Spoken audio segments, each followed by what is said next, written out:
నమస్కారం అభయ్ గారు. నమస్తే. నమస్తే. తిరుపతి అసెంబ్లీ నియోజకవర్గం నుంచి మీరు వైసీపీ తరఫున ఒక అభ్యర్థిగా మీరు నిర్ణయించబడ్డారు. సో మీరు ప్రచారంలో కూడా చాలా అద్భుతంగా మీరు చేస్తున్నట్టుగా విన్నాం. మీరే ఎందుకు గెలవాలి అనేటటువంటిది దానికి ఏం సమాధానం చెప్తారు మీరు? దానికి కారణం తిరుపతిలో దాదాపుగా 4 దశాబ్దాలుగా ఎంతోమంది తిరుపతి నాయకత్వ పగ్గాలు చేపట్టి వాళ్ళ టైం పీరియడ్లో ఎవరు చేయనటువంటి అభివృద్ధి కార్యక్రమాలను ఈ 2.5 సంవత్సర కాలంలో జగన్మోహన్ రెడ్డి గారి ఆశీస్సులతో తిరుపతిలో చేపట్టడం కారణంగా 1 కాదు 2 కాదు 20 మాస్టర్ ప్లాన్ రోడ్లు, 10 స్లిప్వేలు, 8 ఫ్రీ లెఫ్ట్లు, వీటితో పాటుగా నగరాన్ని సుందరీకరించడంలో భాగంగా ప్రతిష్ఠించినటువంటి విగ్రహాలు, ఇవన్నీ కూడా తిరుపతిని కొత్తగా చూపెడుతున్నాయి. గతంలో ఎప్పుడో 40 ఏళ్ల కిందట జరగాల్సినటువంటి ఈ రోడ్డు నిర్మాణాలన్నింటినీ కూడా ఓటు బ్యాంకు రాజకీయాల కారణంగా ఎవరు వేయడానికి సాహసించకపోవడంతో తిరుపతిలో ఉన్నటువంటి వాళ్ళందరూ మా జీవితకాలంలో వీటిని మేము చూడగలమా, 15 సంవత్సరాలుగా ట్రాఫిక్ కోరల్లో చిక్కుకున్నటువంటి మనకు ఎప్పటికైనా ఊరట కలుగుతుందా లేదా అన్న బాధతో ఉన్న సమయంలో ఈ రోడ్లన్నీ కూడా ఎంతగానో ఉపశమనాన్ని ఇవ్వడం కారణంగా, కొత్త తరానికి నన్ను ప్రతినిధిగా చూడడం కారణంగా, పాత తరాన్ని అనుసంధానం చేసుకొని తిరుపతిలో దీర్ఘకాలికంగా ఉన్నటువంటి సమస్యల్ని, ఏదైతే సెట్టిపల్లి భూ సమస్య కానివ్వండి, 7,500 మందికి శాశ్వత ఆస్తి హక్కుని కల్పించడంలో భాగంగా 22A కింద నలుగుతున్నటువంటి సర్వే నెంబర్లను 170 ఎకరాల్లో లిఫ్ట్ చేయడం, టీటీడీలో జరిగినటువంటి అభివృద్ధి, మరి ముఖ్యంగా కొండ మీద ఉన్నటువంటి స్థానికులకు, స్థానిక వ్యాపారస్తులకు 30 సంవత్సరాలుగా నేమ్ ట్రాన్స్ఫర్స్ జరగకుండా ఉన్నటువంటి అంశాల్లో 2,000 మందికి లాభం జరగడం, టీటీడీ ఎంప్లాయీస్ ముఖ్యంగా ఇన్ సర్వీస్లో ఉన్నటువంటి వాళ్ళు, రిటైర్ అయినటువంటి వాళ్లకు 40 ఏళ్లుగా ఈ హౌస్ సైట్స్ అన్నది ఒక కలగా మిగిలిపోయింది. దాన్ని 7,500 మందికి దాకా 9,000 మందికి దాకా హౌస్ సైట్స్ ఇప్పించడం, టీటీడీ ఉద్యోగస్తులందరికీ అటు అవుట్సోర్సింగ్ ఎంప్లాయీస్ ఇలా పర్మనెంట్ ఎంప్లాయీస్కు జీతాలు పెద్ద ఎత్తున పెరగడం, ఇవన్నీ కూడా ఒక పాజిటివ్ వాతావరణాన్ని తిరుపతిలో క్రియేట్ చేయడం కారణంగా వైఎస్ఆర్ కాంగ్రెస్ పార్టీ పట్ల ప్రజల్లో మంచి సానుభూతి ఉంది, అలానే ఆదరిస్తున్నారు. మరి ముఖ్యంగా రోడ్లని వెడల్పు చేసే ప్రాసెస్లో మీరు ఎన్నో అవాంతరాలు ఎదుర్కొన్నారని విన్నాం. ఏ రకంగా అధిగమించారు వాటిని? సహజంగా రాజకీయ నాయకులు రోడ్లను వెడల్పు చేయడం అన్నటువంటి అంశాన్ని పట్టుకోరు. దానికి ప్రధాన కారణం వాళ్ళ రాజకీయ భవిష్యత్తుకు ఎక్కడ అడ్డంకిగా ఏర్పడుతుందోనని, ముందుకు పోయేటప్పుడు ఎంతమందితో ఎన్ని అవరోధాలు ఎదురవుతాయోనని ఆగిపోతూ ఉంటారు. తిరుపతిలో కూడా అలాంటి పరిస్థితి మొదట్లో ఎదురైనా కూడా మరో ప్రత్యామ్నాయం లేదు. ఇక్కడ తిరుపతి నగరాన్ని ట్రాఫిక్ సమస్య నుంచి బయటికి తీసుకురాగలిగేటటువంటి మార్గాలు ఈ మాస్టర్ ప్లాన్ రోడ్లు. శ్రీనివాస సేతు నిర్మాణం పూర్తయినప్పటికీ శ్రీనివాస సేతు నిర్మాణంతో పాటుగా ఈ 20 రోడ్లు పెద్ద రోడ్లు రాకుండా ఉన్నట్లయితే ఇప్పుడు ఎంత ట్రాఫిక్ ఈజ్ ఉందో అంత ఈజ్ ఉండకుండా పోయిండేది. ఈ ప్రయాణంలో ముఖ్యంగా కొందరు కోర్టులకు పోవడము,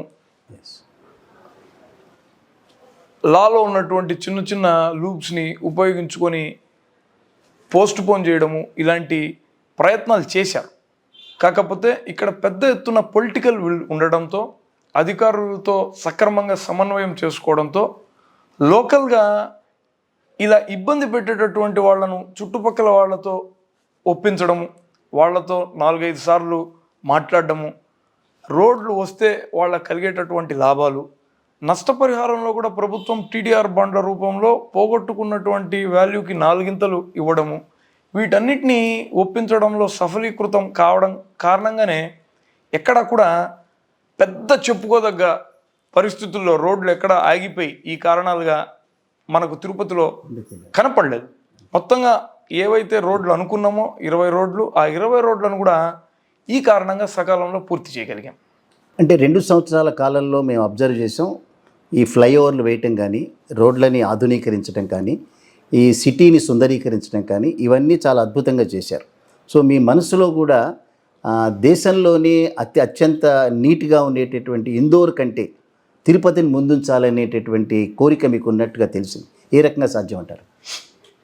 తిరుపతి ప్రతిరోజు దాదాపుగా 1,00,000 నుంచి 1,50,000 మంది దేశవ్యాప్తంగా వచ్చేటటువంటి భక్తులను ఏదో ఒక రకంగా వాళ్ళను హక్కును చేర్చుకొని వాళ్ళ అవసరాలు తీర్చి వెంకటేశ్వర స్వామి దర్శనానికి పంపిస్తూ ఉంటుంది. ఇది ఒక service providing city to Tirumala.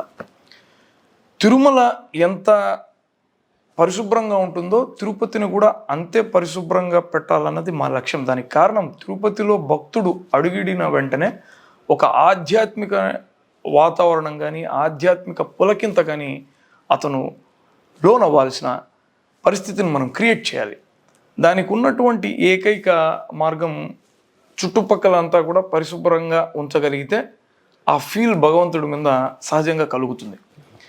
దీంట్లో మాకు ఎదురవుతున్నటువంటి అతిపెద్ద సమస్య తిరుపతిలో నగరపాలక సంస్థలో పనిచేస్తున్నటువంటి పారిశుద్ధ్య కార్మికుల సంఖ్య 100 మంది. ఎంఏయుడి నామ్స్ ప్రకారం మేము శాచురేషన్కి వెళ్ళిపోయాం. ఇంతకంటే ఎక్కువ మందిని మాకున్నటువంటి ఎంఏయుడి చట్టంలో మేము పెంచుకునేటటువంటి అవకాశం లేదు.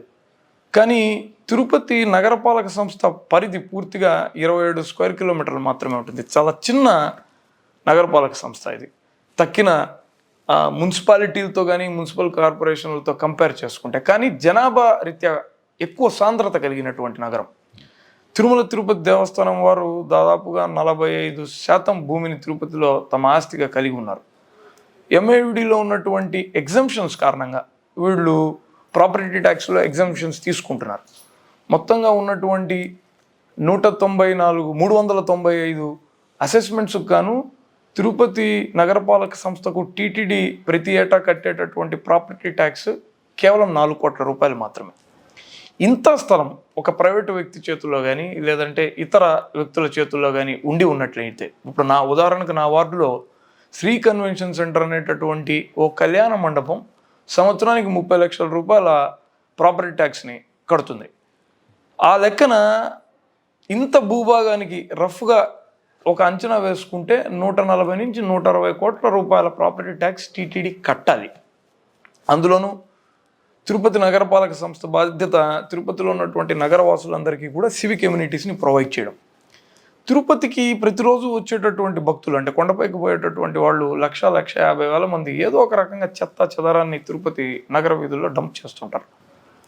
వాళ్ళు ఏ రకమైనటువంటి టోల్ని తిరుపతికి కట్టడం కానీ ఇలాంటివి లేవు. మీరు పక్కనే ఉన్నటువంటి తిరుచానూరు లోకల్ బాడీని చూసినా, కాణిపాకం లోకల్ బాడీని చూసినా, దేశంలో ఇతర లోకల్ బాడీస్ ఎక్కడ మీరు గమనించినా వారు ఏదో ఒక రూపంలో అక్కడికి వచ్చేటటువంటి భక్తుల దగ్గర టోల్ వసూలు చేసుకుంటూ ఉంటారు. ఇప్పుడు అలాంటి టోల్ని పెడితే హాస్యాస్పదంగా ఉంటుంది. సో ఈ విషయాలన్నింటినీ తిరుమల తిరుపతి దేవస్థానం వారి ఎరుకలో పెట్టి తిరుపతిని పరిశుభ్రంగా ఉంచడంలో భాగంగా మీ ఇన్స్టిట్యూషన్స్, మీ ప్రాపర్టీస్ ఉన్నటువంటి చోట్ల మీరు భక్తులు నడయాడేటటువంటి ప్రాంతాల్లో పారిశుద్ధ్యపు బాధ్యతను తీసుకోగలిగితే మున్సిపల్ కార్పొరేషను మీరు సంయుక్తంగా తిరుపతిని పరిశుభ్రమైన నగరంగా ఉంచవచ్చు అన్న దీన్ని పెట్టాం. దానికి బోర్డు అంగీకరించి దానికి సంబంధించినటువంటి నిర్ణయాలన్నీ తీసుకొని కాంట్రాక్ట్స్ కూడా ఫైనలైజ్ అయిపోయినాయి. ఇక రేపు టెండర్లు అలర్ట్ అయ్యి ఇంకా పనులు మొదలవుతాయన్న తరుణంలో ఇక్కడ ఉన్నటువంటి స్థానిక బీజేపీ నాయకులు ఒకరు కోర్టుకు పోయి దాన్ని ఆపడం జరిగింది. కానీ నాకు చాలా నమ్మకం ఉంది, టీటీడీ అనుసరించేటటువంటి 1987 ఎండోమెంట్స్ చట్టంలో సెక్షన్ 111, సబ్సెక్షన్ 7, సెక్షన్ 2, సెక్షన్ 6ల ప్రకారం తిరుపతిలో భక్తులు తిరిగేటటువంటి ప్రాంతాల్లో పారిశుద్ధ్యపు బాధ్యతలు నిర్వహించడానికి టీటీడీకి అధికారాలు దక్కలు కాబట్టాయి. ఆ మేరకు బోర్డు నిర్ణయం తీసుకోవచ్చు. సో ఈ కేసు సుప్రీంకోర్టుకు పోయిన మెరిట్స్తో ఖచ్చితంగా కార్పొరేషన్ టీటీడీ గెలుస్తుంది. అది గెలిచిన తర్వాత తిరుపతికి వనగూరేటటువంటి లాభం ఏంటంటే అదనంగా ఇంకొక 17,100 నుంచి 2,000 మంది పారిశుద్ధ్యపు సిబ్బంది అలాట్ అవుతారు. సో నగరంలో ఉన్నటువంటి ప్రధాన రహదారులన్నింటినీ కూడా రోజుకు 2 సార్లు శుభ్రం చేయొచ్చు. అంతర్గత రోడ్లన్నింటినీ కూడా ప్రతిరోజు క్లీన్ చేయొచ్చు. ఫాగింగ్ స్ప్రేయింగ్ చేసేటటువంటి టీం సపరేట్గా ఉంటుంది. ఓపెన్ సైట్స్లో ఎక్కడైనా తుప్పలు పిచ్చి మొక్కలు ఇలాంటివి మొలిచుంటే వాటిని కూడా కార్పొరేషన్ సిబ్బందే 15 రోజులకు ఒకసారి తొలగిస్తారు. యూజీడీకి డెసిగ్నేటెడ్ వర్కర్స్ ఉంటారు. కాంక్రీట్ వేస్ట్ డంప్ అయింటే దాన్ని కూడా కార్పొరేషన్ వాళ్ళే ఎత్తివేస్తారు. మీకు ఎక్కడైనా రోడ్డులో చెత్త కనపడి ఫిర్యాదు చేస్తే ఒక అరగంటలో వాటిని క్లీన్ చేసేటటువంటి ర్యాపిడ్ యాక్షన్ ఫోర్సెస్ను కూడా ఇందులో మేము పొందుపరిచాం. ఈ అన్ని కారణాల రీత్యా ఇది అమల్లోకి వచ్చిన తర్వాత దేశంలోనే పరిశుభ్రమైన నగరంగా తిరుపతి మారుతుందన్నది నా ప్రగాఢ విశ్వాసం. కొండ ఎంత పరిశుభ్రంగా ఉంటుందో తిరుపతి కూడా అలానే మారుతుంది. ఇప్పుడు వాటికన్ సిటీ అనేటటువంటి అత్యంత ఆదాయం వచ్చేటటువంటి సిటీ ప్రపంచంలో. వాటికన్ సిటీ తర్వాత తిరుమల దేవస్థానానికి ఎక్కువ ఇన్కమ్ వస్తుంది. న్యాచురల్గా దేశంలో ఉండేటటువంటి ప్రతి భక్తుడు తిరుపతిని టచ్ చేయకుండా అతని జీవితంలో ఉండడు. సో ఎక్కువ మంది విజిట్ చేసేటటువంటి తిరుపతి ఒక ఎమ్మెల్యేగా మీరు అత్యంత బాధ్యత కలిగినటువంటి వ్యక్తులుగా సిటీ సుందరీకరణ చేయాలి, నీట్నెస్ని మెయింటైన్ చేయాలి, ప్రెషర్ ఉంటుంది మీకు. అటువంటి ఈ సిటీలో నిరక్షరాస్యత అనేటటువంటి దాన్ని కంప్లీట్గా నిర్మూలించి 100కి 100% అక్షరాస్యతని అచీవ్ చేయడంలో మీకేమైనా గోల్ ఏమైనా ఉందా? ఇప్పటికే రాష్ట్ర ప్రభుత్వం ఆ దిశగా చాలా గొప్ప అడుగులు వేసిందని నేను చెప్పాలి. జగన్మోహన్ రెడ్డి గారి నాయకత్వంలో స్కూళ్ళన్నీ కూడా ఆధునీకరించబడ్డం, గొప్పగా ప్రైవేటు స్కూళ్లతో పోటీ పడే విధంగా మారడం. గతంలో చంద్రబాబు నాయుడు గారి ప్రభుత్వంలో 1700 ప్రభుత్వ పాఠశాలలు మూసివేయబడితే ఇప్పుడు జగన్మోహన్ రెడ్డి గారి హయాంలో స్కూళ్ళల్లో చేరేటటువంటి పిల్లల సంఖ్య అంటే ప్రైవేటు స్కూళ్ళతో కంపేర్ చేస్తే గవర్నమెంట్ స్కూళ్ళల్లో బాగా హెచ్చింది. దానికి ప్రధాన కారణం మంచి యూనిఫామ్లు, మంచి వాతావరణాన్ని క్రియేట్ చేయడం, మధ్యాహ్న భోజనం కూడా నాణ్యమైనటువంటిది పెట్టడం. ఈ కారణాలుగా తిరుపతిలో గత 5 సంవత్సరాల్లో చదువుకోవాలనుకుంటున్నటువంటి వాళ్ళ సంఖ్య, పిల్లల సంఖ్య బాగా పెరిగింది. ప్రభుత్వం దాని పట్ల శ్రద్ధ వహించింది. గతంలో స్కూళ్ళన్నీ కూడా మున్సిపల్ కార్పొరేషన్ ఆధ్వర్యంలో తిరుపతిలో నడిచేటివి. ఇప్పుడు నేరుగా ప్రభుత్వమే వాటిని ఆ బాధ్యతను చూసుకుంటుంది. ఈ మధ్యనే ఒక 2 ఏళ్ల క్రితం దానికి తగ్గ మార్పులు కూడా ప్రభుత్వం చేసింది. నేను గమనించిన దాని ప్రకారం తిరుపతిలో ఈ అక్షరాస్యత గతంలో కంటే కూడా బాగా పెరిగింది. దీన్ని ఇంకా పెంచడంలో భాగంగా నేను కూడా కృషి చేస్తాను అన్నటువంటి విషయాన్ని మీతో పంచుకుంటున్నాను. నీతి ఆయోగ్ మొన్ననే ఇచ్చినటువంటి ఒక నివేదికలో ఆంధ్రప్రదేశ్ రాష్ట్రంలో 9% పేదరికం తగ్గిందని ఇచ్చింది. భారతదేశంలో ఏ రాష్ట్రంలో కూడా జరగలేదు. సో ఆ పేదరిక నిర్మూలనకి, ఎందుకంటే మీ ప్రభుత్వం ఇప్పటిదాకా దాదాపు 1,69,000 కోట్ల రూపాయలు డీబీటీ పద్ధతి ద్వారా పేదలకు ట్రాన్స్ఫర్ చేస్తూ వస్తుంది. మీరు కనుక మళ్ళీ వస్తే అది కంటిన్యూ అవుతాయని ఆశలో ఉన్నారు. సో రేపొద్దున్న తగ్గినటువంటి పేదరికం ఆంధ్రప్రదేశ్లో, తిరుపతిలో పేదరికమే లేకుండా చేయడానికి మీ దగ్గర ఏమైనా మాస్టర్ ప్లాన్ ఉందా? ఒకటి, చదువు ఒక్కటే ఒక గొప్ప సాధనం పేదరికాన్ని నిర్మూలించడంలో. జగన్మోహన్ రెడ్డి గారు ఈ మధ్యన ఒక స్టేట్మెంట్ ఇచ్చారు. మేము రానున్న రోజుల్లో ఐబీ సిలబస్ను కూడా ప్రభుత్వ పాఠశాలల్లో పెట్టాలనుకుంటున్నాం, ప్రవేశపెట్టేలా చేయాలనుకుంటున్నామని. నిజానికి ఐబీ విద్యను ఒక ప్రైవేట్ స్కూల్లో ఒక విద్యార్థి పొందాలనుకుంటే దాదాపు 12 నుంచి 14 లక్షల రూపాయల ఖర్చు చేయాల్సినటువంటి పరిస్థితి ఏర్పడుతుంది. ఈరోజు అట్టడుగు వర్గాలు, పేద వర్గాలకు అంత నాణ్యమైనటువంటి చదువు ఒక 10-15 ఏళ్ల పాటు అందగలిగితే రాష్ట్రంలోనే ఏ కుటుంబంలోనే, నేను తిరుపతి గురించి మాట్లాడడం లేదు, ఏ కుటుంబంలోనూ పేదరికం ఉండదు.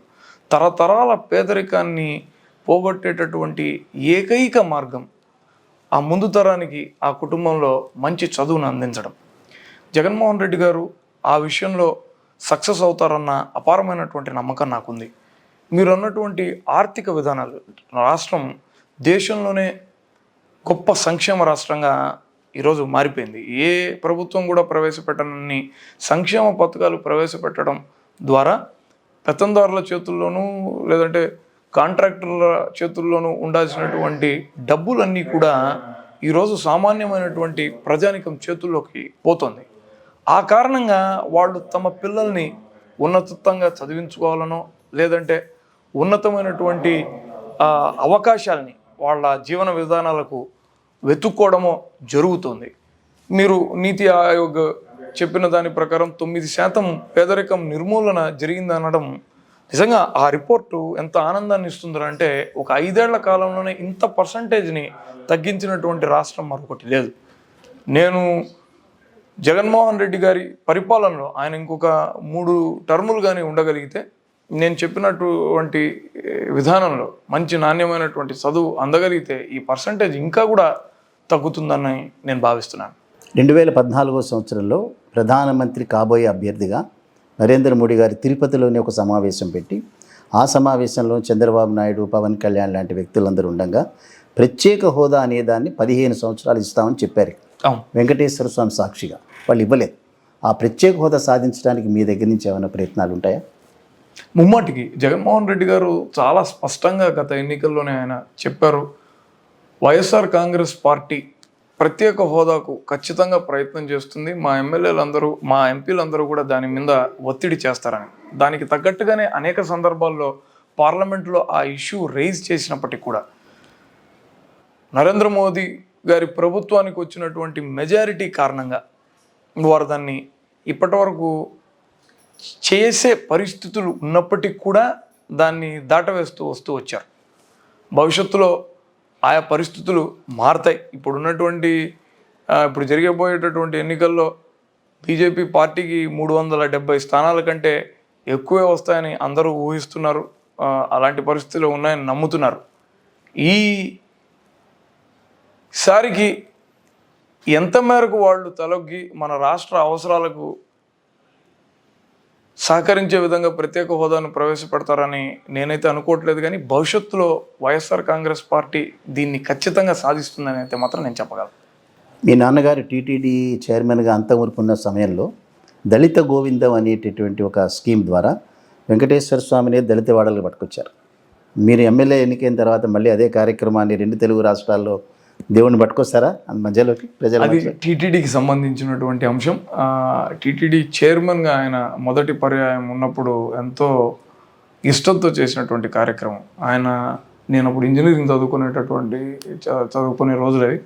ఆ రోజు ఆయనతో నాతో మాట్లాడుతూ అనే మాటలు, పై వర్గాలు అట్టడుగునున్నటువంటి వాళ్ళ పట్ల ఇన్ని వేల సంవత్సరాలు చేసినటువంటి దారుణాన్ని మనం ఒక మార్పునైతే తీసుకురావాలి. భగవంతుణ్ణి వాళ్ళ దగ్గరికి చేర్చగలిగితేనే, భగవంతుడికి మీరు సమానము అన్న భావన కల్పించగలిగితేనే దాన్ని కనీసం మనం ఆ పాపాన్ని కడుక్కోగలుగుతాం. పైపెచ్చు మత మార్పిడులకు ప్రధానమైనటువంటి కారణం నిమ్న వర్గాలకు భగవంతుణ్ణి దూరం చేయడమే. ఆ దూరం చేయడం అన్న కారణంగానే ఇంత పెద్ద ఎత్తున క్రిస్టియానిటీలోకో ఇంకో మతంలోకో మత మార్పిడులు జరుగుతున్నాయి. ఎప్పుడైతే తమ వాడల్లో భగవంతుడే నేరుగా వచ్చి భగవంతుడి కైంకర్యాలు చేసేటటువంటి ప్రధాన అర్చకులే మా ఇండ్లల్లో పడుకుంటున్నారు, భగవంతుడికి మేము సమానం అన్న భావన కలుగుతుందో ఈ మతాంతీకరణలన్నీ కూడా మారతాయని బలంగా నమ్మినటువంటి వ్యక్తి కరుణాకర్ రెడ్డి గారు. వచ్చే రోజుల్లో ఆయన దాన్ని తిరిగి మళ్ళీ ప్రవేశపెడతారన్న ఆలోచనలు చేస్తున్నట్టుగా నాకు అనిపిస్తుంది. ఆయన నాయకత్వంలోనే జరుగుతాయని నేను భావిస్తున్నాను. జగన్మోహన్ రెడ్డి గారి మీద హిందూ మతానికి సంబంధించినటువంటి కొంతమంది పీఠాధిపతులు అనవసరమైనటువంటి ఆరోపణలు చేస్తున్నారు.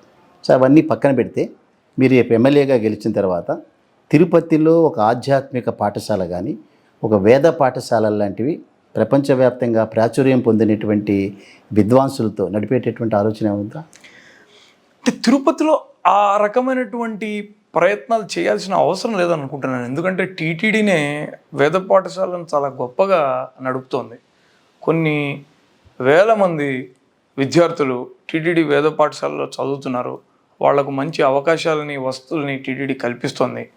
టీటీడీకు మించి మళ్ళీ ఒక సపరేట్ పాఠశాలను, వేద పాఠశాలను తిరుపతిలో నడపాల్సిన అవసరం లేదని నేను భావిస్తున్నాను. అభినయ్ గారు, జగన్మోహన్ రెడ్డి గారి బస్సు యాత్రతో చాలా అద్భుతమైనటువంటి కార్యక్రమంగా ప్రజలందరూ ఆశీర్వదిస్తున్నారు. వారి గ్రాఫ్ కూడా పెరిగినట్లుగా మా గ్రౌండ్ రిపోర్ట్ చెప్తోంది. ఎక్కడ మీ ప్రచారంలో మీకున్నటువంటి అనుభవాలు, బస్సు యాత్ర ఎంతవరకు విజయవంతం అవుతుందని మీరు అభిప్రాయపడుతున్నారు? సిద్ధం సభలు, 4 సభలు వైఎస్ఆర్ కాంగ్రెస్ పార్టీ గ్రాఫ్ని ఒక్కసారిగా ఆకాశానికి పెంచినట్టు చేసి ఆ వచ్చినటువంటి జనం వాళ్ళ స్పందన నేను ప్రత్యేకంగా చెప్పనవసరం లేదు, మీరందరూ కూడా ప్రచార మాధ్యమాల్లో చూసే ఉంటారు. ఇప్పుడు ఆయన బస్సు యాత్రను కూడా ప్రారంభించారు. ఎక్కడ పోయినా ఏ ఊరికి వెళ్ళినా విశేషమైనటువంటి స్పందన ప్రజల్లో కనపడుతుంది. ఇంతకాలము ఆయన తీసుకున్న నిర్ణయాల పట్ల ప్రజలు చూపించేటటువంటి హర్షం బాహాటంగా అంటే వాళ్ళ మొహాల్లోనే చాలా స్పష్టంగా వ్యక్తమవుతుంది. ఇక ప్రత్యేకంగా తిరుపతి విషయానికి వస్తే ఇప్పటికీ నేను 1.5 నెల కాలంలో దాదాపుగా 340 నుంచి 345 మీటింగ్స్ కండక్ట్ చేయడం జరిగింది. చిన్న చిన్న గ్రూప్స్ని కలుస్తున్నాం.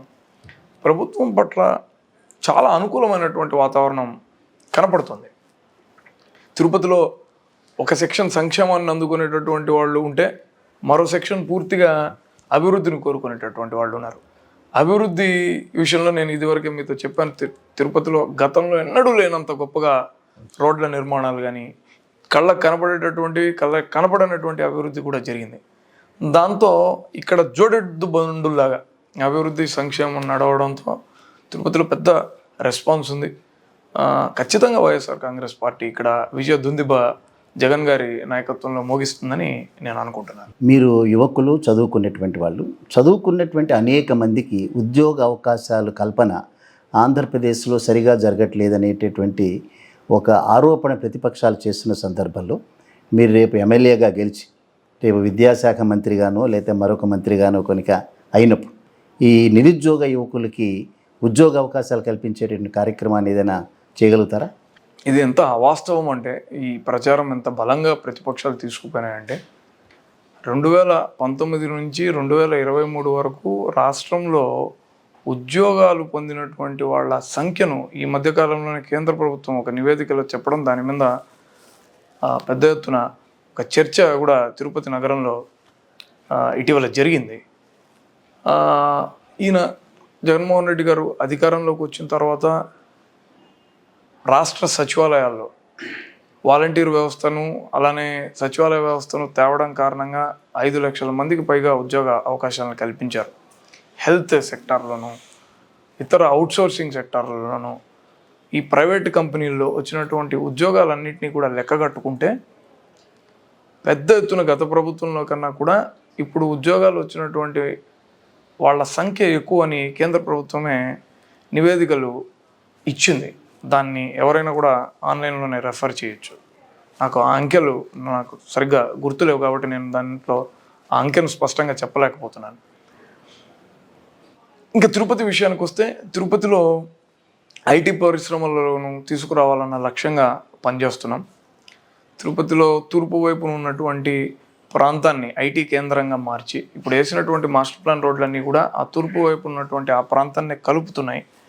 అక్కడ ఐటీ పరిశ్రమలను తీసుకురావడంలో భాగంగా కొన్ని మిడ్ సైజ్ ఐటీ కంపెనీస్తో ఇప్పటికే మాట్లాడడం జరిగింది. వాళ్ళు తిరుపతిని అనువైనటువంటి ప్రాంతంగాను రాయలసీమలో విద్యా కేంద్రంగా తిరుపతి విరాజిల్లుతుండడం కారణంగా తిరుపతిలో వాళ్ళకు కావాల్సినటువంటి ఉద్యోగులను చాలా ఈజీగా పొందగలం. అన్ని రకాలుగా పెట్టుబడులు పెట్టడానికి తిరుపతి అనువైనటువంటి ప్రాంతం. మీరు ప్రాపర్ ఇన్ఫ్రాస్ట్రక్చర్ని క్రియేట్ చేయండి, మేము కోరుకునేది అదే. మాకు కొంత గవర్నమెంట్ నుంచి స్పేస్ అవి ఇప్పించగలిగితే చాలు అని మాట్లాడారు. ఆ ప్రయత్నాలు జరుగుతున్నాయి. నా ఎన్నికల దీంట్లో హామీల్లో కూడా ఐటీ పరిశ్రమలను వచ్చే 5 ఏళ్లలో తీసుకువస్తానని చాలా స్పష్టంగా తెలియజేశాను. ఇప్పటికీ తిరుపతిలో 4,000 మంది ఐటీ పరిశ్రమల్లో తిరుపతిలోనే పనిచేస్తున్నారు. 250 కోట్ల రూపాయల ఐటీ వ్యాపారాలు జరుగుతున్నాయి. 60 కోట్ల రూపాయల ఐటీ ఎగుమతులు జరుగుతున్నాయి. 15 కోట్ల రూపాయలు GST పే చేస్తున్నారు. దీన్ని కనీసం 10 టైమ్స్ పెంచడం అంటే 4,000 కాస్త 40,000కు ఆ సంఖ్యను తీసుకుపోవడమే నా లక్ష్యం అన్నది మీతో పంచుకుంటాను. 175 నియోజకవర్గాలు గెలవాలని మీ ఐడియా ఏదైతే ఉంది ఇప్పటికీ దానికే కట్టుబడి ఉన్నారా? ముమ్మాటికి వైనాట్ 175 అది మా అధినాయకుడి నినాదం. దాంతో మేము పూర్తిగా ఏకీభవిస్తున్నాం. దానికి బలమైనటువంటి కారణం ఆయన ప్రవేశపెట్టినటువంటి సంక్షేమ పథకాలే. పేద ప్రజల అవసరాలను తీర్చడంలో ఎన్ని ఇబ్బందులు ఎదురైనా, ఈవెన్ కరోనా సమయంలో కూడా ప్రభుత్వం ఎక్కడా కూడా వెనుకడుగు వేయకుండా వాటన్నిటినీ కూడా ప్రజలకు సకాలంలోనే అందజేశారు. దాని పట్ల ప్రజల్లో జగన్ గారి పట్ల ప్రత్యేకమైనటువంటి అభిమానం. మేము ఎప్పుడు ఎన్నికల ప్రచారానికి గడప గడపకు అని పోయినా ఇప్పుడు ఎన్నికల ప్రచారం చేస్తున్నా చాలా స్పష్టంగా కనపడుతుంది. ఆ కారణంగా 175కి 175 నియోజకవర్గాలను వైఎస్ఆర్ కాంగ్రెస్ పార్టీ కైవసం చేసుకుంటుందని నేను భావిస్తున్నాను. చంద్రబాబు నాయుడు గారు ఇవే ఆఖరి ఎన్నికలని చెప్పి డిక్లేర్ చేశారు. సో ఆయన ఇక చరిత్రలో కనుమరుగయ్యేటటువంటి అవకాశం ఉందంటారా? తెలుగుదేశం పార్టీ చేసినటువంటి తప్పులు చంద్రబాబు నాయుడు గారు 14 ఏళ్ళు ముఖ్యమంత్రిగా ఉన్నటువంటి కాలంలో జగన్మోహన్ రెడ్డి గారు చేసినటువంటి వాటిల్లో కనీసం 10% కూడా చేయలేదని చెప్పాలి. ఏదో ఎన్నికల సంవత్సరంలో హడావిడి చేసి అన్న క్యాంటీన్లు పెట్టడం, 10,000 రూపాయలు ఎన్నికలకు నెల ముందర పసుపు కుంకుమ కింద ఇవ్వడం, ఇవన్నీ కూడా మనసుతో చేయడం లేదు. ఆయన కేవలం కృత్రిమంగానే ఓట్ల కోసం మాత్రమే ఆలోచనలు చేస్తున్నారన్న బలమైనటువంటి ప్రచారం జనంలోకి వెళ్ళింది. జగన్మోహన్ రెడ్డి గారు అలా కాదు. ఆయన ఏది చేసినా కూడా ఒకసారి మాట చెప్తే ప్రభుత్వం ఫామ్ చేసిన మొదటి రోజు నుంచి దానికే కట్టుబడి ఉన్నారు. ఇదేదో ఎన్నికల కోసం చేయలేదు, ఆయన ఇచ్చిన మాటను నిలబెట్టుకోవడం కోసం చేస్తున్నారు. రాష్ట్రంలో పేదవారి ఇళ్లల్లో మార్పు తీసుకురావడం కోసం పనిచేస్తున్నారు అని బలంగా నమ్ముతున్నారు. కాబట్టి చంద్రబాబు నాయుడు గారికి ఈసారి ఇవే ఆఖరి ఎన్నికలుగా ఉండబోతాయని నేను భావిస్తున్నాను. థ్యాంక్ యూ అభినయ్ గారు. మీరు ఎమ్మెల్యేగానే గెలవటమే కాకుండా ఒక మంత్రిగా బాధ్యతలు వహించాలని మనసారా కోరుకుంటున్నాం. Thank you.